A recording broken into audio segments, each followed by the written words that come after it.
sobre corpo é falar sobre um território imenso. É falar sobre um legítimo conhecimento. O corpo, pensar sobre o corpo é pensar nas abordagens de estudos que vão da religião à ciência, da medicina à arte, da cultura à moda, na educação. Então é vasto o campo e o território que pode ser explorado sobre o pensamento sobre o corpo. É claro que na nossa pesquisa nós não conseguimos abordar todas as questões, porque é muito amplo, mas nós focamos naquelas questões principais que pensam as percepções e as concepções do corpo no decorrer da construção da civilização, da sociedade, bem como nos padrões corporais, nessa concepção de corpo infantil e também do corpo na escola, o corpo na educação, para pensar nas práticas corporais, no movimento e na dança. Historicamente, nós não fomos educados a uma valorização corporal, nós fomos educados a usar a racionalidade em detrimento aos instintos naturais. Porém, é claro que o corpo ele é importante para a integração do ser humano. Então, a sensibilidade, a materialidade, a subjetividade, envolve todas essas questões, estão presentes no corpo e precisam ser valorizadas, inclusive no cenário educacional. Embora haja muitos questionamentos, o pensamento do corpo evoluiu, houve progressos, houve discussões que levaram a pensar o corpo e a quebrar essa dualidade da razão separado do conhecimento ou da questão da materialidade. Houve avanço sim, mas também houve também controvérsias de quanto isso influencia o corpo hoje, como o corpo é cooptado pelos instrumentos, por exemplo, tecnológicos, O corpo ainda continua sendo um meio de operacionalização, de racionalização, de manipulação ou não? Porque os nossos instintos naturais, eles têm que estar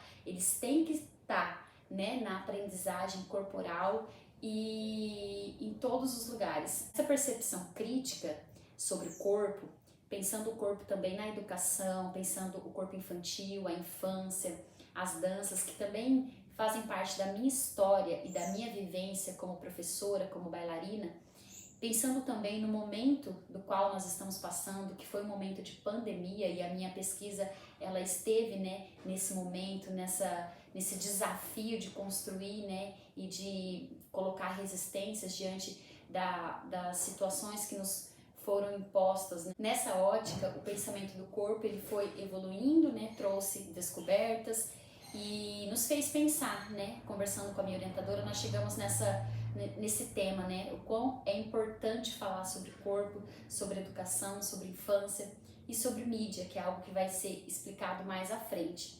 Muito se discute isso na produção de conhecimento, quanto isso envolve na produção de conhecimento, as vivências na aprendizagem corporal, cultural, artística, social dentro da escola. E também nas minhas vivências como pesquisadora, como professora, como mediadora do conhecimento, da arte, da dança, da qual eu faço parte. E nós chegamos à nossa pesquisa, falar sobre o corpo, sobre concepção corporal, sobre a nossa contemporaneidade, tudo que envolve, sobre os aparatos tecnológicos, como o corpo é cooptado a partir desses aparatos tecnológicos. E para chegar a esse levantamento na dissertação, nós passamos por vários olhares, começamos lá pelo olhar da história do corpo, a história do corpo ontem e hoje. Assim nasceu o objetivo da nossa pesquisa, analisar criticamente a construção da concepção de corpo ao longo da história e na atualidade, especialmente no que se refere ao corpo infantil, tendo como suporte a imagem corporal e a dança que aparece nas mídias sociais do YouTube e do TikTok.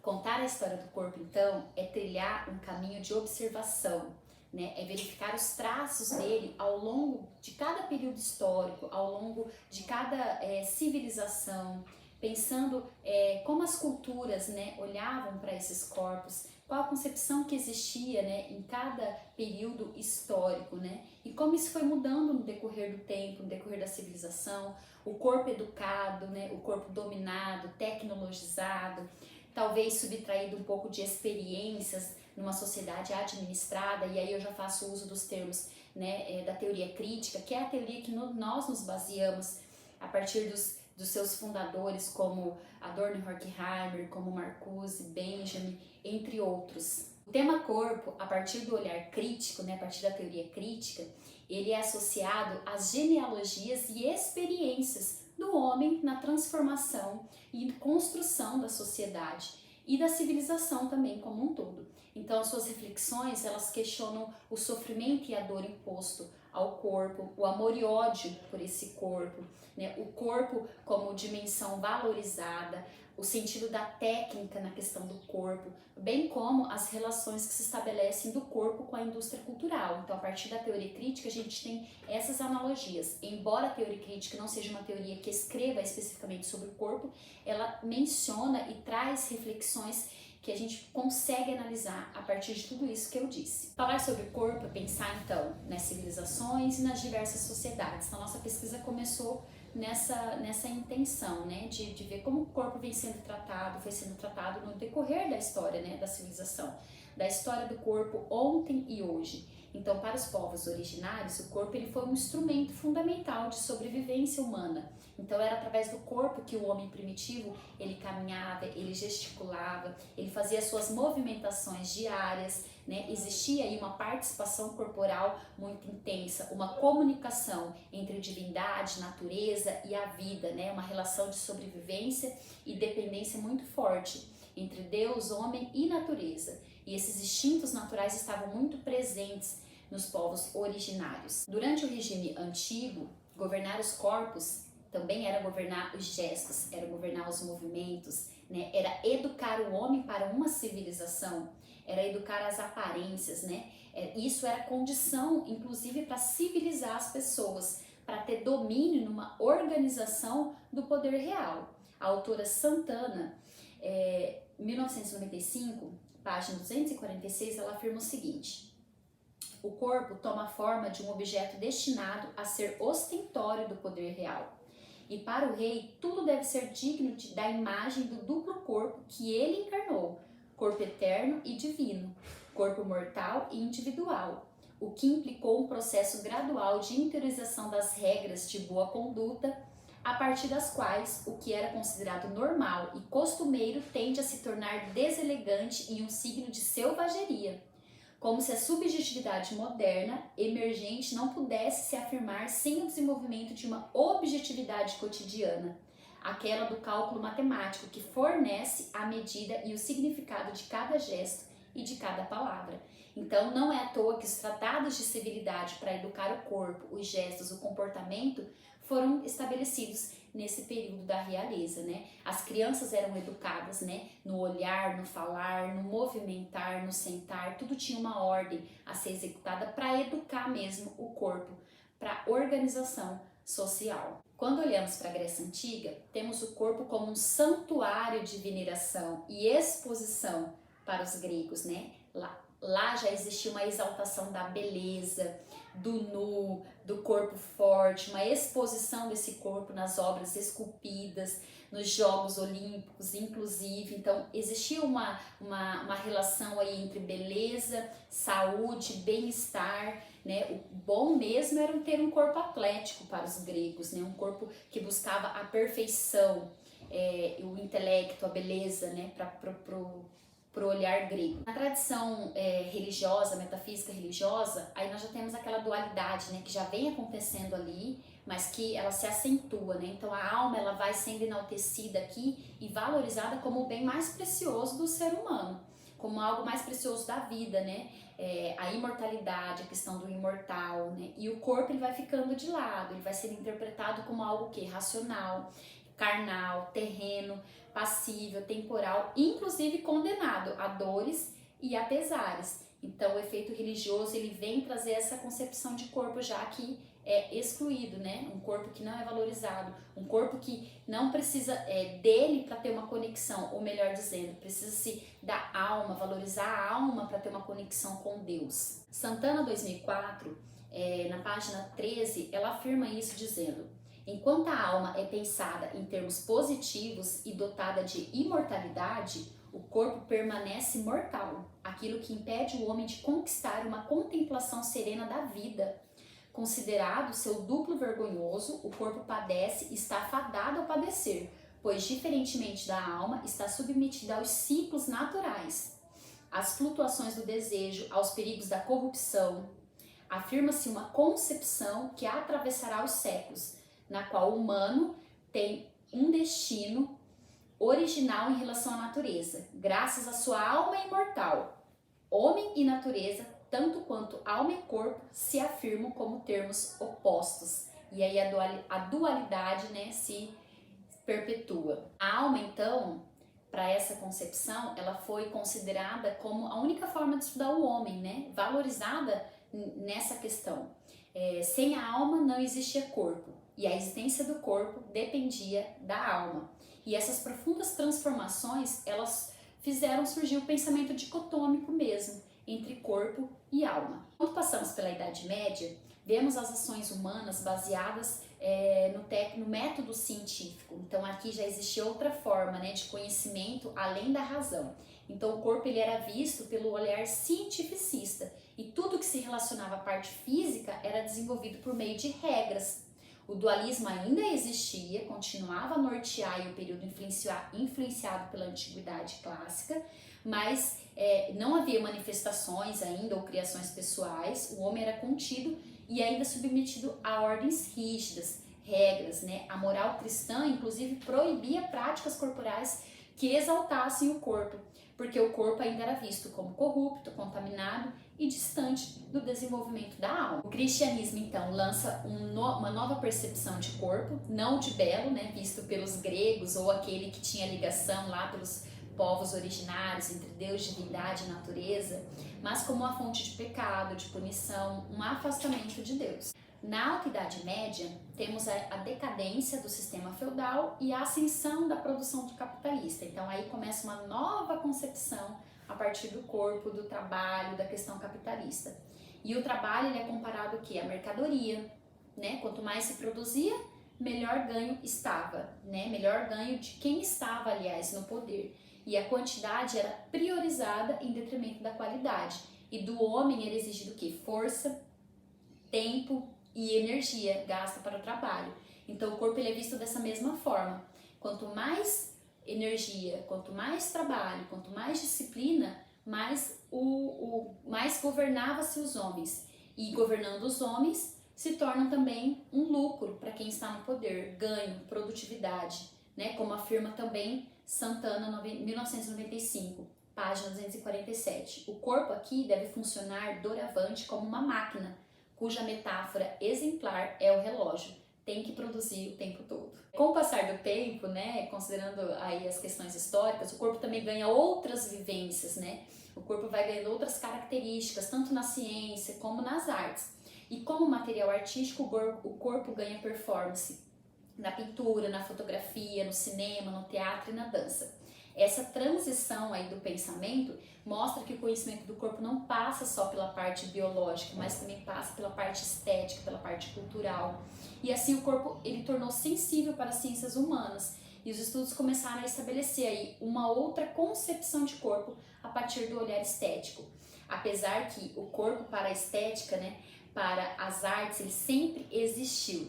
Né? Partilhando aí das ideias de Hansa 2020, o corpo sempre esteve presente nas artes e as artes nos corpos. No século XIX, quando chega a expansão do capitalismo, da industrialização, padronizam-se também os gestos e movimentos, né? Acontece aí uma forma instrumental de conceber o corpo e educá-lo, principalmente para os meios de produção.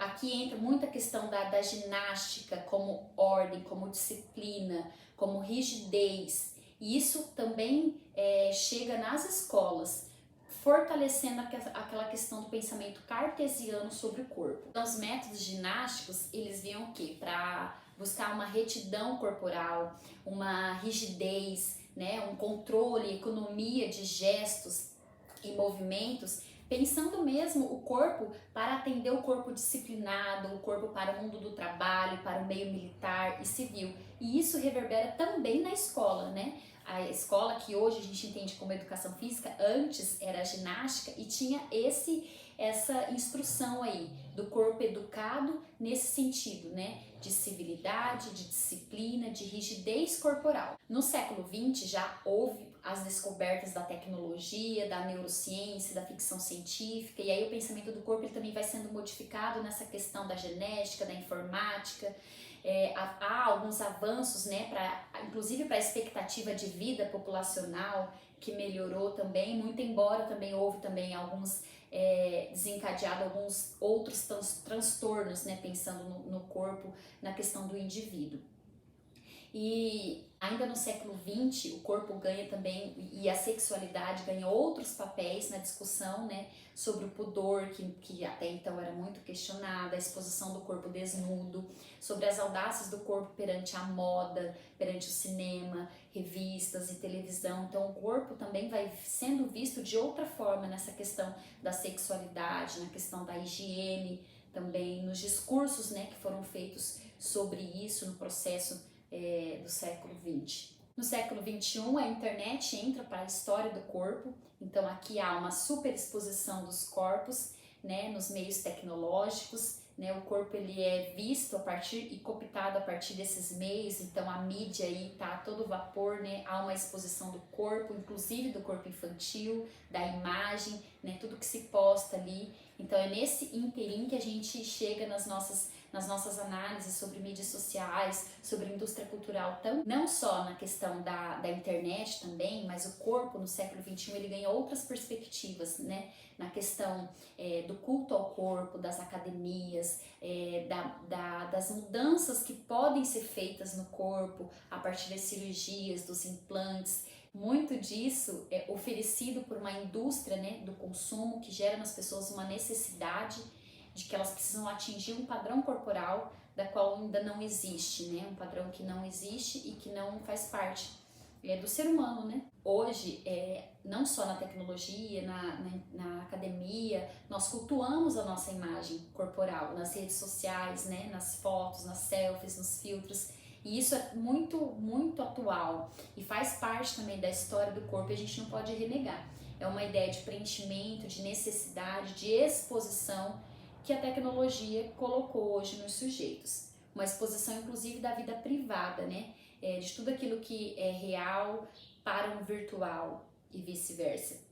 A necessidade de ser produzido, a necessidade de ser percebido, a necessidade de ser exposto ali, tudo que acontece. E o corpo também passa por essas questões. O corpo infantil, da mesma forma, está nesse meio, nesse contexto, né? Ele também faz parte disso, porque hoje as crianças têm muito acesso à internet, as crianças elas têm perfil em mídias sociais, então ela também faz parte disso. E na construção da história, da mesma forma, a criança ela sempre foi educada por uma rigidez corporal e não para desenvolver os seus instintos naturais, para desenvolver a sua percepção, a sua sensibilidade, a sua subjetividade, embora ainda houve muitos avanços nessas questões e nas questões históricas sobre infância que ainda precisa ser discutido e falado em outros vídeos. Pensar na mídia como difusora desses ideais de corpo, de beleza, de padrão, também é refletir na produção e reprodução social, na formação e deformação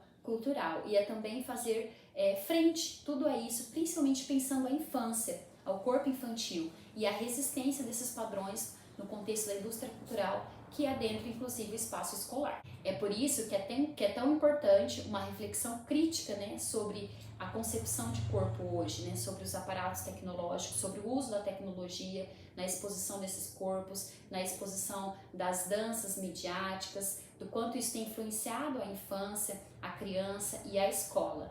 E é nisso que nós chegamos nessa parte agora para falar sobre os padrões corporais, sobre a indústria cultural, sobre a criança, sobre as danças e sobre as mídias dentro da escola.